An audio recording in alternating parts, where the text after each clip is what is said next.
Hello students, last video में हमने aggregate demand और एग्रीगेट सप्लाई के बारे में किया, उसके कंपोनेंट किए। Today we have the income determination and the multiplier. Aggregate demand और एग्रीगेट सप्लाई की जो थ्योरी हमने स्टडी की, उसी के ही बेस पर आज हम रीड करेंगे income determination and the multiplier. Income determination and multiplier का टॉपिक जो है ये हमारे केन्स इकोनॉमिस्ट ने दिया था, तो इसीलिए हम स्टार्ट करते हैं अकॉर्डिंग टू केन्स थ्योरी कि इक्विलिब्रियम कंडीशन को वो अटेन करते हैं। ये वो इक्विलिब्रियम की कंडीशन होती है जब हमारी एग्रीगेट डिमांड एग्रीगेट सप्लाई के इक्वल हो जाती है। आप एग्रीगेट डिमांड और एग्रीगेट सप्लाई के बारे में पहले पढ़ चुके हो। एग्रीगेट डिमांड और एग्रीगेट सप्लाई में आपने पहले स्टडी किया है। तो जिस पॉइंट पे एग्रीगेट डिमांड और एग्रीगेट सप्लाई ये दोनों इक्वल हो जाते हैं, तो वो हमारा एक इक्विलिब्रियम का पॉइंट आता है, जिसको हम कहते हैं कि एक इनकम डिटरमिनेट करना। अभी हमने कहा कि जहाँ एग्रीगेट डिमांड और एग्रीगेट सप्लाई के इक्वल हो जाए, तो aggregate demand equal to aggregate supply. Aggregate demand होता है सी प्लस आई के इक्वल, जो इसके कंपोनेंट थे। एग्रीगेट सप्लाई होता है सी प्लस एस, जो इसका कंपोनेंट था। तो ये सी से सी कैंसिल, तो मेरे पास एक अप्रोच और आ गई, when S is equal to investment. That means कि केन्स के अकॉर्डिंग कि इक्विलिब्रियम की कंडीशन को अटेन करने के लिए हमारे पास टू अप्रोचेस आ जाती हैं, when aggregate demand equal to A S and the S is equal to I. कि aggregate demand equal to aggregate supply and the saving is equal to investment. ये इक्विलिब्रियम की कंडीशन तो हमने generate की, लेकिन जैसे आपको पता ही, आप इकोनॉमिक्स में जैसे पढ़ते आए हो कि जब भी कोई लॉ या कोई पॉलिसी या कोई भी थीसिस जब बनाई जाती है, तो उसके पीछे कुछ ना कुछ एजम्पशंस होती हैं। तो ये जब केन्स ने थ्योरी दी, तो इसके पीछे भी कुछ एजम्पशंस थी। उसने एक तो कहा कि एग्रीगेट डिमांड में मैंने कंपोनेंट लिया कंजप्शन प्लस इन्वेस्टमेंट, और इसमें लिया C plus S. That means कि इक्विलिब्रियम का जो भी डिटरमिनेशन हम कर रहे हैं वो सिर्फ टू सेक्टर मॉडल में ही रहेगा। टू सेक्टर मॉडल में दैट मीन्स कि गवर्नमेंट का कोई रोल नहीं रहेगा, ना ही किसी फॉरेन सेक्टर का रोल रहेगा।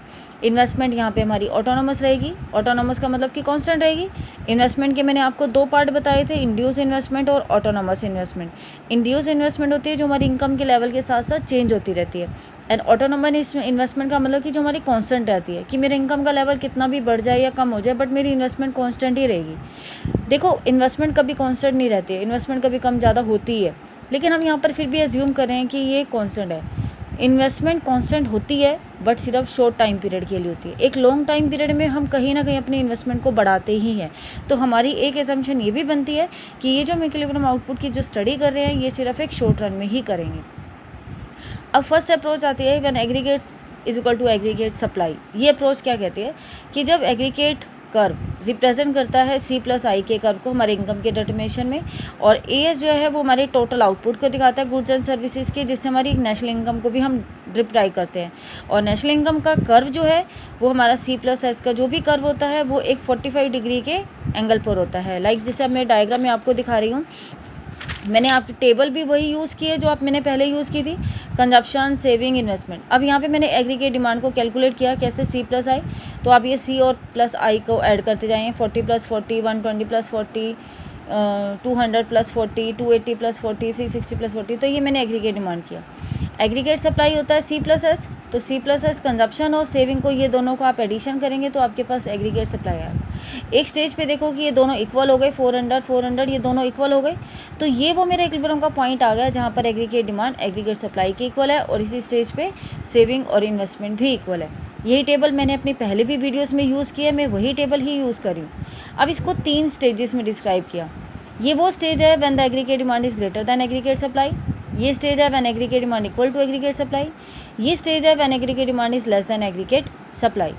ए एस कर्व अभी मैंने आपको बताया कि जो एक 45 डिग्री के एंगल पे कर्व करता है, दैट मीन्स कि ये ओरिजिन से एक मिड में से जाता है। ये एग्रीगेट डिमांड जो ओ वाई एक्सिस से स्टार्ट होता है, जिसके अंदर होता है सी प्लस आई इंक्लूड होता है। सी दैट मीन्स कंजप्शन, और कंजप्शन कभी जीरो नहीं होती है, तो इसलिए ये ओ वाई एक्सिस से स्टार्ट होता है, जो कि ये वाला पार्ट इसको शो करता है ऑटोनोमस कंजप्शन को, कि जब हमारी इनकम का लेवल जीरो होता है तो भी हम कुछ ना कुछ मिनिमम कंजप्शन करते हैं। ये वो पॉइंट है जहाँ पर एग्रीगेट डिमांड इक्वल होता है एग्रीगेट सप्लाई के। तो इसी पॉइंट पे ही हमारा ये इनकम डिटरमिनेट हुआ, ओ वाई इनकम और आउटपुट, और यहीं से ये मेरा एग्रीगेट डिमांड हुआ। ये जब इक्विलिब्रियम का पॉइंट हमें अटेन होता है, तो इस सिचुएशन को हम कहते हैं कि ये एक फुल एम्प्लॉयमेंट का लेवल है। फुल एम्प्लॉयमेंट के लेवल का मतलब कि सब लोगों को काम मिला हुआ है, बट एक्चुअली में ऐसा नहीं होता। Try to understand that the full employment level is that the not fully employed, the some natural rate of unemployment is exist in every economy। That means कि फुल एम्प्लॉयमेंट का level का मतलब ये नहीं कि सब लोगों को काम मिला हुआ है, कुछ लोग ऐसे होते हैं जो काम करना ही नहीं चाहते, या कुछ लोग ऐसे होते हैं कि जिन्हें एक सीज़न में काम मिलता है तो दूसरे सीज़न में काम नहीं मिलता। कुछ ऐसा होता है जो एक जॉब से दूसरी जॉब पे जब ट्रांसफ़र होते हैं तो उनका एक बीच का टाइम पीरियड कुछ खाली रहता है।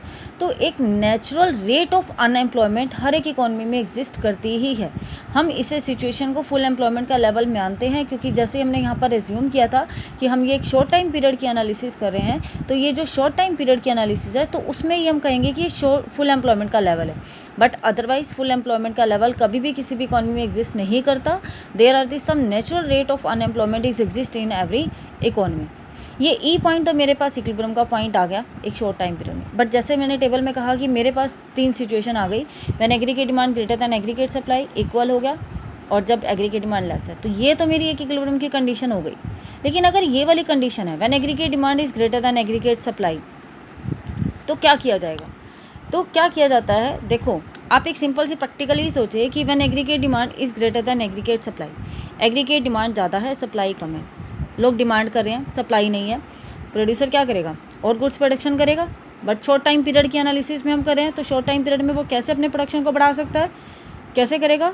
Increase in employment. वो सिर्फ एम्प्लॉयमेंट को बढ़ाएगा, जिससे अपने आउटपुट को इंक्रीज़ करे, आउटपुट को इंक्रीज़ करेगा तो वो डिमांड को कंप्लीट कर पाएगा। जैसे ही एग्रीगेट डिमांड ज़्यादा है, प्रोड्यूसर अपने आउटपुट को बढ़ाएगा, इस एग्रीगेट सप्लाई को कवर अप करेगा। बट जैसे वो इस सिचुएशन पे पहुंचेगा तो यहाँ पर फिर से एज्यूम किया जाएगा कि there is a no tendency further tendency to change, कि वो इस इक्विलिब्रियम पॉइंट पे आके स्टेबल हो गया। नेक्स्ट आता है when aggregate demand is less than aggregate supply. अब सिंपल सा लॉजिक आप ही सोचो कि एग्रीगेट डिमांड कम है और सप्लाई ज़्यादा है, तो उस सिचुएशन में क्या किया जाएगा? डिमांड नहीं है, सप्लाई बनी हुई है, एक अनसोल्ड स्टॉक पड़ा हुआ है, अनवांटेड स्टॉक पड़ा हुआ है, प्रोड्यूसर क्या करेगा? डिक्रीज़ इन एम्प्लॉयमेंट कर देगा, अपने एम्प्लॉयमेंट को डिक्रीज़ कर देगा, ताकि वो प्रोडक्शन में थोड़ा सा कट करे, प्रोडक्शन में कट करेगा और ट्राई करेगा कि वो ओवाई एक्सिस के लेवल पर आए। और जब ऐसे इक्वल हो जाएगा तब भी यहाँ पर फिर से ये एज्यूम किया जाएगा कि then there is a no tendency to change. Okay, तो ये हमारे पास था एग्रीगेट डिमांड और एग्रीगेट सप्लाई की अप्रोच। ये सिर्फ अभी आज एक फर्स्ट अप्रोच कंप्लीट हुई है, अदरवाइज़ इसकी एक सेकंड अप्रोच जैसे भी थी एग्रीगेट सेविंग और इन्वेस्टमेंट की।